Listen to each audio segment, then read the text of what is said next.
YouTube, Jolly Green 1990 here with my live reaction review to chapter 78, The Sun God and the Rebellious. It doesn't tell me the rest, so if you have the title, full title, let me know. This is chapter 78 of Record of Ragnarok. Too much stress can cause you to lose your hair, 4 wings, 4 losses, 4 wins, 4 losses. We're in for a crucial position, and our next fighter's a guy like him. I mean, he's such a narcissistic pretty boy. And a pretty boy. I just hate him. Ho, ho, ho, ho. Hoo, hoo, hoo. I never get the laughs right. It's true, he's a hard one to grasp in all serious, but he's strong. And we see essentially a guy covered by ladies. We have a wolf. We have what looks like a falcon, and essentially, I'm assuming it's him, the god. I want to say it looks like a Norse. Now, probably going to be wrong, but 1, 2, 3, 4, 5, 6 women next to you. Oh man, this is just paradise. Ho ho ho. It seems someone is having fun. What's this? That little, what the heck is he doing? We're in such dire straits. Oh, is that you there? If it isn't Ares, my godly good fellow. 12 gods of Olympus, Apollo, Greece. It surprises me Apollo. This is Apollo. But the fact that essentially he's got himself there. And that makes sense with the title, the Sun God. Duh, I should have figured it out, sorry. So what's all this about? It's not every day you come to me. Cover up your front, you. Come on. This way, my friend. Let's get it together. You're no friend of mine. Oh, please. You can be honest. You like me, don't you? Absolute moron. Stop clinging to me. Oh, Well, feels great, right? So, what brought you here, Gramps? You will be going next in Ragnarok. Huh? Didn't you know you were still at that? When the 8th round finished, the score stands 4-4. Our 4 losses, 3 of those were Poseidon, Hercules, and Hades. Huh? Justice Boy and Big Bro Hattie? Unbelievable. So that's how it is. Such a shame. They must have looked so beautiful as they died. And I wasn't there to see it. It's such a shame. I like the fact that he's focusing on the beauty of it. You just wanted to see them die? You don't feel an ounce of sorrow? Sorrow? They all gave their souls to fight, didn't they? This is different than I expected, so he has respect for them. I like that. They all gave their souls to fight, didn't they? If so, then what is there to be sorrowful? Isn't that just supremely beautiful? He reminds me of Jack the Ripper, or who they call Jack the Ripper. Well, good grief. All right, ladies. Who wants to see me fight gorgeously and shine to my brightest? We do. 1, 2, 3, 4, 5. So 5. The chord, Miss Beauties, as the god of the sun, I must heed to these beautiful cheers, and so I shall go. At least cover up before you do. Poor Ares. Never thought it's it. Valhalla Arena quarters. Mankind's 4-4 against the odds. They've been putting up a good fight, haven't they? Good fight. Such words aren't even worth the snot of a worm. If they do not win, all will come to naught. That is how Ragnarok is. But for that reason, I've chosen this man as our next fight. This place is, yes, the man who has buckled the call of gods, the oracles that ever turn human history's mightiest rebel. History's mightiest rebel. Right this play, please. We essentially see 2 giant guards. Looks like Roman centurions. What is this place, sister? Since the birth of mankind, these thousands of people have risen and fallen. Among those people, the mightiest and most renowned in all are these men, the men of Sparta. Nice. we saw were essentially centurions. Oh, what are they doing? Even death, they never cease their training. That is how the men of Sparta live. Sorry to keep you waiting. King Leonidas. And we see the little dude reading a book, smoking a cigar, scars of his body. Reminds me kind of a Wolverine kind of character, except he's massive. Huh. He's the King Leonidas? The really famous one? Seems like a ditz. Just saying.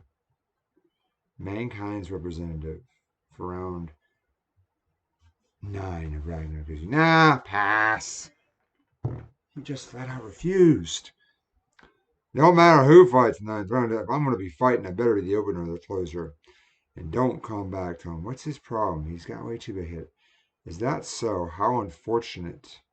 And here I thought that all across all 7 million years of human history, only you could defeat him. Apollo, that is. My apologies. Huh. Let's head back, go. Hold it. When you say Apollo, you mean Apollo, god of the sun? Yes, the very same Apollo. Sure got a real punchable face, huh? That little shithead they worshipped in Delphi. I'm all ears. And she knew this, going in a bit. You just call the god a shithead? Look here, little girl. There's 3 things that I like in this world. 1, book to read in a hammock. 2, some wine with a bite of Spartan cheese. And 3, punching some uppity effing shithead gods right in their smug ass teeth. Not just shitheads, but effing shitheads. Oh my god, she's thinking. You got a deal. I'll take that bastard out. The name's Sparta. Wolverine ass dude. Ragnarok, round 9. So far, both sides have won 4 matches each. And there's a crucial match that will tell the side of the remaining 5. We've got a card that's sure to please. God and man alike, keep your eyes on this one. Eyes. For thousands of years, fate has brought God and man together locked in bitter cycle, but at this very moment, it all comes to a head. Where do the mightiest people in human history live? No matter who you ask, there can only be one answer. Sparta, Sparta. These men devoted their whole lives to endless training, born for battle, died for battle. But what was their aim? Triumph? Glory? Nay, nay, nay. Legends tell the battle of Thermopylae, I'm destroying that, forgive me, in 480 BC, where mere 300 of them stood against an army of 1,000,000 Persians. We've seen this portrayed in different ways before, so to speak. Never give up, never surrender. That's written in the blood of every single Spartan. And this man won't bend his knee or bow his head to any god. The mightiest king for the mightiest people, Leonidas. We see him throw his helmet. We see him grab his shield. I'm assuming the shield is going to be one of the Valkyries. I could be wrong. That could be part of the whole thing. Leonidas, ancient Greece. I would laugh if it's his cigar. Just saying. If the Valkyrie ends up being his cigar versus his shield, that to me would be hysterical. And now, facing off against Sparta's mightiest King Leonidas on the god side is him. We see kind of light shimmering. The dazzling light. Finally his turn, huh? I've been waiting for him. How does this god give off such dazzling light? How is the gods adore him so much? I have to say, the fact that we've continually had Greek gods, I was hoping for a little more. Is it because of his silver bow and arrow, which slew the legendary serpent Python? Is it because of the enchanting melodies which he brought forth on the lyre? Nay, nay, nay. It is because of his overwhelming strength and beauty, and we essentially have the ladies around him. The muses, I'm assuming. Both God and man adore the beautiful God of the sun, who limits the whole heavens by calling him Phoebus. Phoebus Apollo. Greece. Squeal, wheel goes Apollo. Music to his ears. Whoa! The guys are like, come on, Leonidas! Got some cowboy looking dudes. That look. Fa! Before he even says fight, you see Leonidas right off the bat slam his foot down, charge in, suck in his cigar. Aight! And he lunges. What? Was that a false? No, he simply attacked the exact time as the command to begin. How unsightly. Commonly brute force surprise attack, because you could not even stay put. I know I'm changing my voice for him, forgive me. Or I'm going to do it because it's cool. How very animalistic. And now, how very human-like you humans. You dare to show me such irreverence, insolence, discourtesy, and arrogance. Same as ever, I see, you shitty little sun god. Same as ever. Have I met you somewhere? And shitty, such an uncomely word. You don't need to call me that, do you? Though if you do, you're asking for divine judgment. Huh. Can't frickin' stand you. Not then, not now. Look here, I hate you more than anything in the world, shithead. If you don't like seeing a baby with a mild cough thrown off a cliff, then get out of my palace and take your sensitive ass back to Athens. Dang!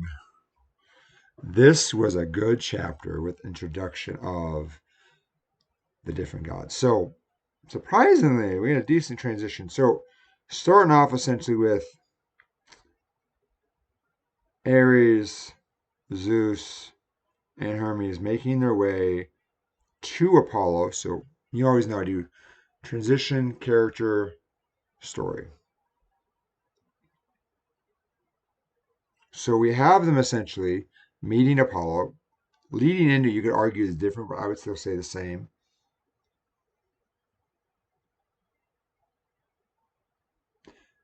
You have the hallway essentially leading into Spartans walking into essentially Sparta.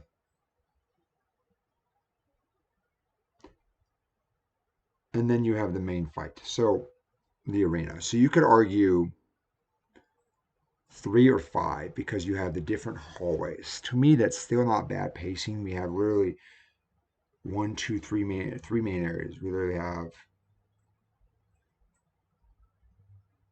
Paul leading to Apollo, leading to where the Spartans are, and then the main arena. So I want to say 4.5. Don't want to give it a 5 because the hallway thing bothers me a little. You technically have 2 other parts. So 4.5. Story. Ares, Apollo. Sorry, character. Ares, Apollo.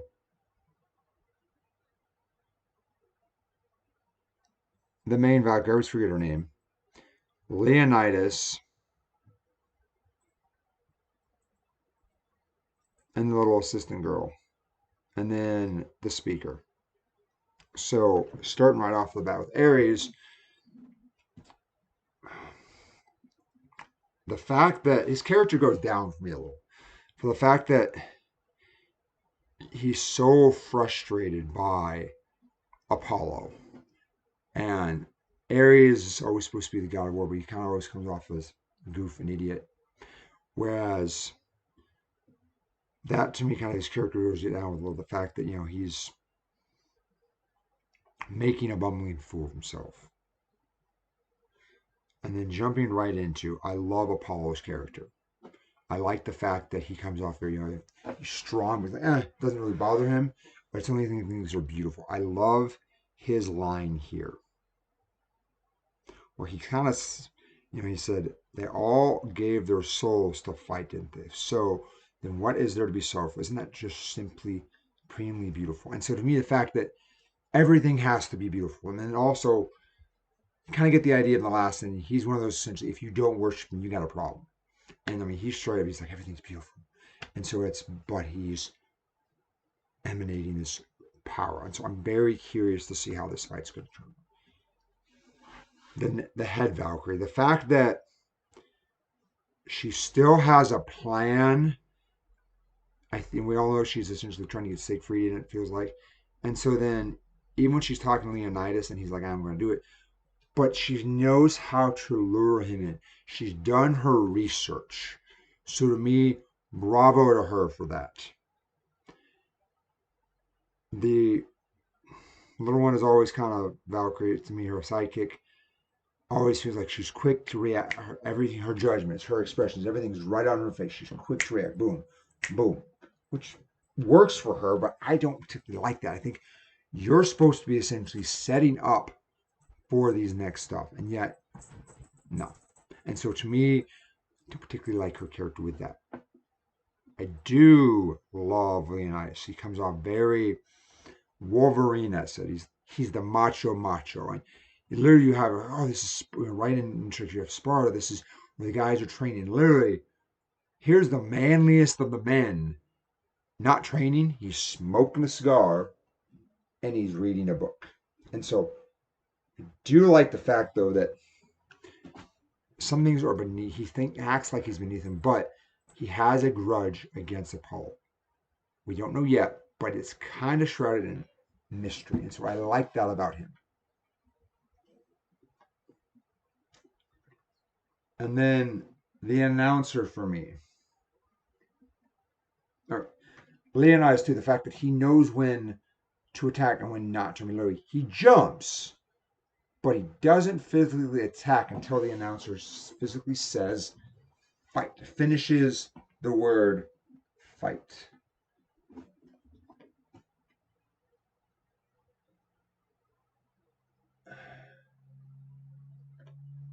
And I'm going to take my prediction away that I thought originally the joke, the Valkyrie could be cigar. Don't think it is now the fact that he finished it, but still. And so for the announcer,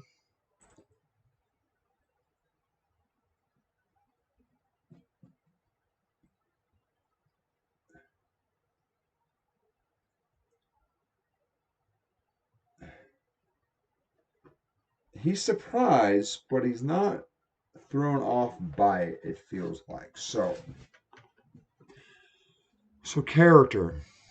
I really like this. The only thing is Ares and the little girl to me fall a little short. Leonidas, Apollo, Valkyrie, some of the other five, which is not bad for character. You could argue fewer were, Zeus, Hermes, the crowds, but for me, these are the main five that stand out. And those three, Leonidas, Apollo, and head Valkyrie, really have a strong character for this. So the other two, I'm going to give it a 4. So 8.5 right now. Story. We don't particularly get a lot, but it's simple, straight to the point. We got a new character, Apollo. We essentially jump straight to Leonidas, the Spartans. Hey, this is who they are. This is the king Leonidas who fought. That you get the backstory of him. Apollo, not so much. A little disappointed on that. But then straight up, it sets us up. Boom, right into a fight. Not a lot for story, but to me it seems really simple. So I'm giving it a 4. Think there could be a little more to add context for Apollo, but still not bad to me. So 9, 13 out of 15. This is one of my higher ratings. I thought this was a solid chapter. This has been Jolly Green, 1990s review of Chapter 78, Record of Ragnarok.